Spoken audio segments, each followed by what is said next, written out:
प्रधानमंत्री नरेंद्र मोदी ने केपी शर्मा ओली को नेपाल का प्रधानमंत्री बनने पर शुभकामनाएं दी।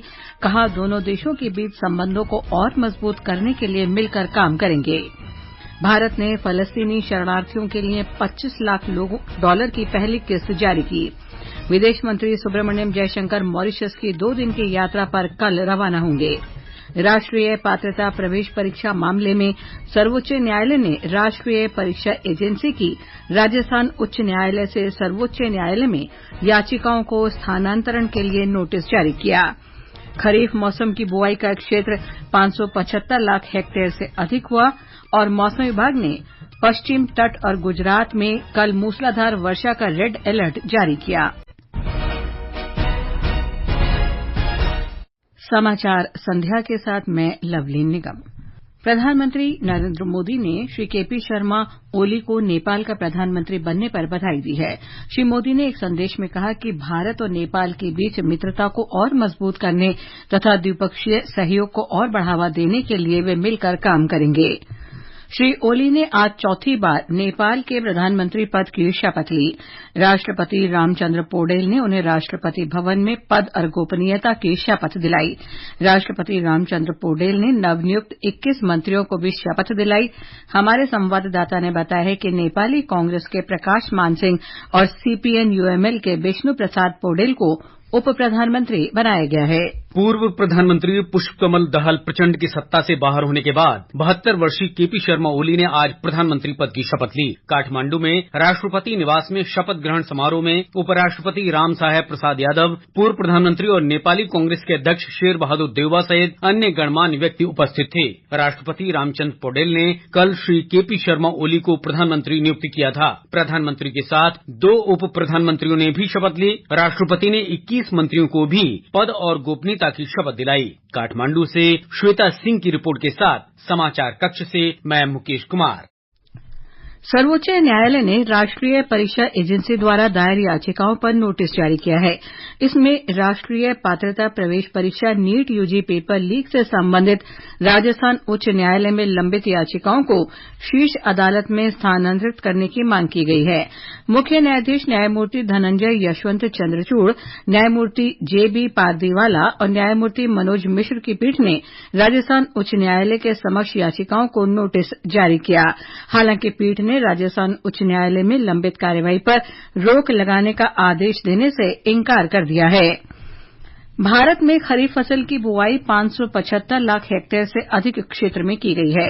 कृषि मंत्रालय के आंकड़ों में कहा गया है कि पिछले वर्ष की इसी अवधि के दौरान लगभग 50 लाख हेक्टेयर की तुलना में 62 लाख हेक्टेयर से अधिक क्षेत्र में दालों की खेती हुई है।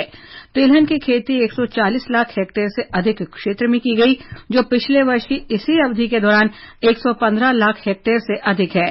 मंत्रालय ने कहा कि धान की बुआई का क्षेत्रफल बढ़कर 115 लाख हेक्टेयर से अधिक हो गया है, जो पिछले वर्ष की अवधि में 95 लाख हेक्टेयर से अधिक था। भारत के G20 शेरपा अमिताभ कांत ने कहा है कि देश में डिजिटल सार्वजनिक बुनियादी ढांचा की मदद से 9 वर्षों में प्राप्त उपलब्धि इसके बगैर हासिल करने में 50 वर्ष लग जाते। श्री अमिताभ कांत ने डिजिटल सार्वजनिक बुनियादी ढांचा पर भारत की G20 कार्यबल की अंतिम रिपोर्ट जारी करते हुए ये बात कही। एक रिपोर्ट। श्री अमिताभ कांत ने कहा कि भारत डिजिटलीकरण के मामले में बहुत आगे है और रेहड़ी पटरी वालों से लेकर बड़े शॉपिंग मॉल तक यूपीआई का उपयोग होने से देश में वैश्विक स्तर पर सबसे ज्यादा डिजिटल लेन देन होता है। उन्होंने कहा कि ये रिपोर्ट दुनिया के लिए मार्गदर्शक का काम करेगी। कार्यबल के सह अध्यक्ष नंदन नीलेकणी ने कहा कि दुनिया भर की सरकारें ये महसूस कर रही हैं कि यदि वे सतत विकास और समावेशी विकास जैसे सामाजिक लक्ष्यों को वास्तव में हासिल करना चाहती हैं, तो इसके लिए उनके पास डिजिटल सार्वजनिक बुनियादी ढांचा होना चाहिए। कार्यबल की स्थापना जनवरी 2023 में भारत की G20 अध्यक्षता का एजेंडा पूरा करने और डिजिटल सार्वजनिक बुनियादी ढांचा तथा वित्तीय समावेशन पर प्राथमिकताओं की निगरानी एवं सुविधा के लिए की गई थी। दुर्गेश की रिपोर्ट के साथ समाचार कक्ष से जागृति शर्मा। कौशल विकास और उद्यमिता मंत्री जयंत चौधरी ने कहा है कि कौशल भारत योजना के अंतर्गत अब तक 1 करोड़ 86 लाख से अधिक लोगों को कौशल प्रशिक्षण दिया गया है।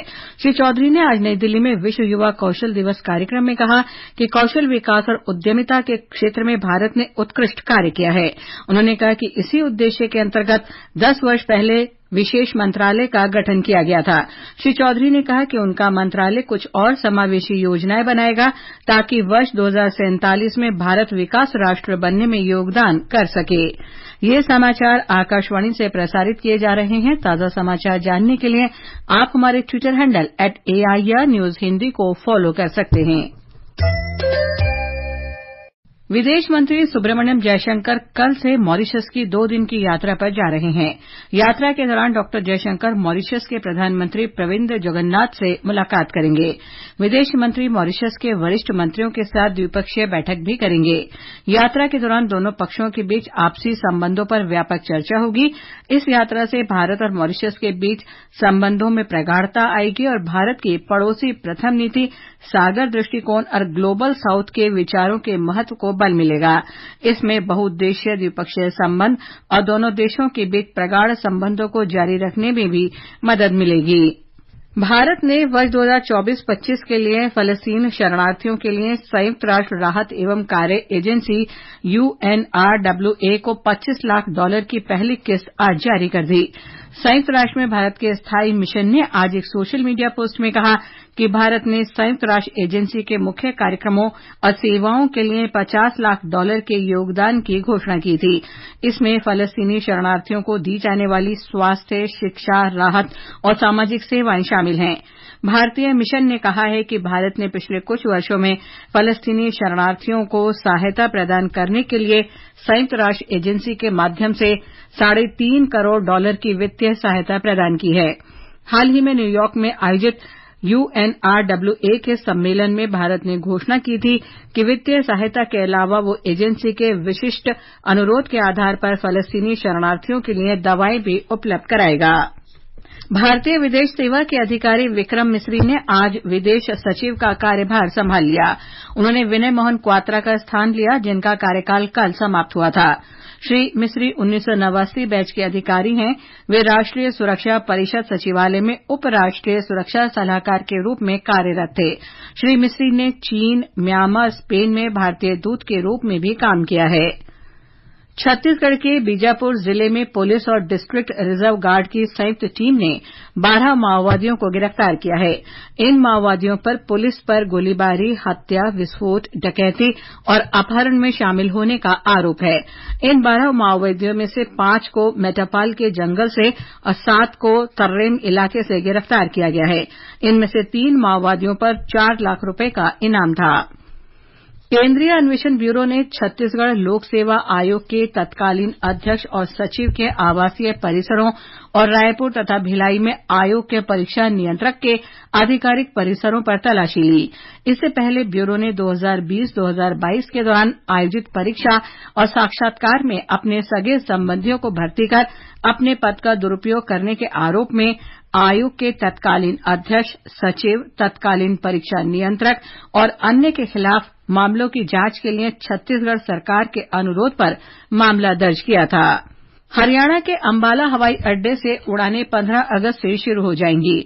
हरियाणा के नागरिक विमानन मंत्री कमल गुप्ता ने आज इसकी जानकारी दी। उन्होंने बताया कि नागरिक उड्डयन, बिजली, लोक निर्माण और अग्निशमन विभाग के अधिकारियों के साथ हुई समीक्षा बैठक में निर्देश दिया गया है कि वे 15 अगस्त से पहले हवाई अड्डे की मुख्य 4 दीवारी, पार्किंग क्षेत्र, मुख्य भवन, प्रवेश मार्ग सहित विभिन्न कार्यों को पूरा कर देना चाहिए। डॉ कमल गुप्ता ने कहा कि अंबाला वायुसेना स्टेशन के रनवे को अंबाला एयरपोर्ट पर विमानों की टेक ऑफ और लैंडिंग के लिए इस्तेमाल किया जाएगा। भारतीय कृषि अनुसंधान परिषद का 2 दिन का स्थापना प्रौद्योगिकी दिवस समारोह आज नई दिल्ली में शुरू हुआ। पहले दिन स्कूली विद्यार्थियों को कृषि और उससे संबंधित प्रौद्योगिकियों के बारे में जानकारी दी गई। केंद्रीय कृषि मंत्री शिवराज सिंह चौहान कल स्थापना दिवस का आधिकारिक रूप से उद्घाटन करेंगे। भारतीय कृषि अनुसंधान परिषद के महानिदेशक हिमांशु पाठक ने आज संवाददाता सम्मेलन में परिषद की 100 दिन 100 किस्में 100 दिन 100 प्रौद्योगिकी और एक वैज्ञानिक एक उत्पाद जैसे प्रमुख पहलों के बारे में जानकारी दी। जून 2024 में भारत का कुल निर्यात 65.47 अरब डॉलर रहने का अनुमान है। यह पिछले वर्ष की समान अवधि की तुलना में 5.4% अधिक होगा। वाणिज्य और उद्योग मंत्रालय द्वारा आज जारी आंकड़ों के अनुसार जून 2024 के लिए कुल आयात 73.47 अरब डॉलर अनुमानित है, जिसमें पिछले वर्ष की इसी अवधि की तुलना में 6.29% की वृद्धि दर्ज की गई है। कोयला मंत्रालय ने आज 7वें चरण के दूसरे प्रयास के अंतर्गत 3 कोयला खदानों की नीलामी के लिए कोयला खनन विकास और उत्पादन समझौते को लागू कर दिया है। व्यावसायिक कोयला खनन के तहत मच्छाकाटा कोयला खान, कुडानली लुबरी कोयला खदान और सखी गोपाल बी काकुरही से संबंधित कोयला खदान के लिए समझौते लागू कर दिए गए हैं। ये समाचार हमारी वेबसाइट newsonair.gov.in/hindi और हमारे mobile app news on AIR पर भी उपलब्ध हैं। मौसम विभाग ने कल देश के पश्चिमी हिस्सों में भारी बारिश की आशंका व्यक्त करते हुए रेड अलर्ट जारी किया है। मौसम विभाग ने अगले 4 दिन के दौरान तेलंगाना, तटीय आंध्र प्रदेश, यानम, छत्तीसगढ़ और उत्तरी कर्नाटक के अलग अलग स्थानों पर भारी बारिश की भी संभावना व्यक्त की है।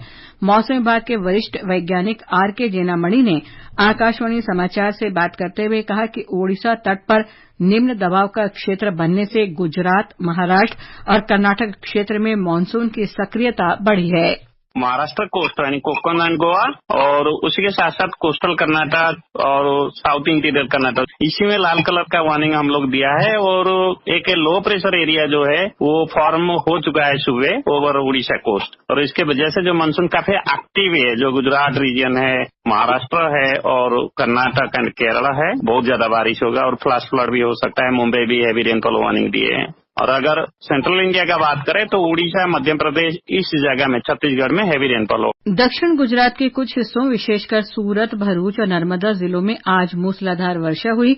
इस बीच मौसम विभाग ने गुजरात के दूरदराज के इलाकों में बहुत तेज वर्षा, जबकि मध्य और दक्षिण गुजरात में अगले 3 दिन तक मूसलाधार बारिश का अनुमान व्यक्त किया है।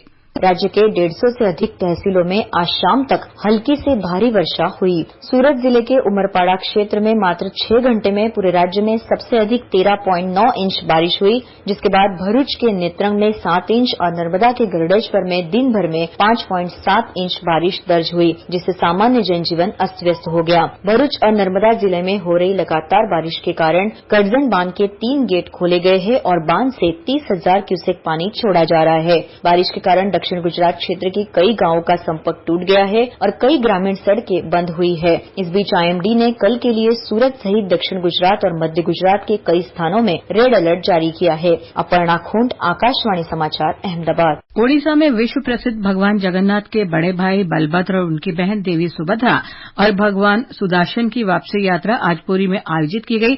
बहुड़ा यात्रा के दर्शन के लिए आज सुबह से ही लाखों श्रद्धालु पुरी में उपस्थित थे। एक रिपोर्ट। आज शाम भगवान जगन्नाथ, भगवान बलभद्र, देवी सुभद्रा और भगवान सुदर्शन के रथ श्री मंदिर के सामने पहुंचे। इससे पहले सुबह गुंडीचा मंदिर के गर्भगृह से देवताओं को एक एक करके गोटी पहंडी में बाहर निकाला गया और पुरी के राजा दिव्य सिंह देव द्वारा 3 रथों पर सवार देवताओं को छेरा पहरा करने के बाद रथ खींचने का काम शुरू हुआ। भक्तों ने दोपहर 3:25 पर भगवान बलभद्र के रथ और दोपहर 4 बजे देवी सुभद्रा के देव दलन को खींचना शुरू किया। भगवान जगन्नाथ के रथ नंदीघोष को खींचने का काम आज दोपहर 4:15 पर शुरू हुआ।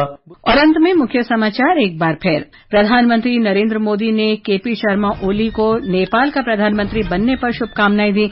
कहा, दोनों देशों के बीच संबंधों को और मजबूत करने के लिए मिलकर काम करेंगे। भारत ने फलस्तीनी शरणार्थियों के लिए $25 लाख की पहली किस्त जारी की। विदेश मंत्री सुब्रमण्यम जयशंकर मॉरिशस की 2 दिन की यात्रा पर कल रवाना होंगे। राष्ट्रीय पात्रता प्रवेश परीक्षा मामले में सर्वोच्च न्यायालय ने राष्ट्रीय परीक्षा एजेंसी की राजस्थान उच्च न्यायालय से सर्वोच्च न्यायालय में याचिकाओं को स्थानांतरण करने के लिए नोटिस जारी किया। खरीफ मौसम की बुआई का क्षेत्र 575 लाख हेक्टेयर से अधिक हुआ।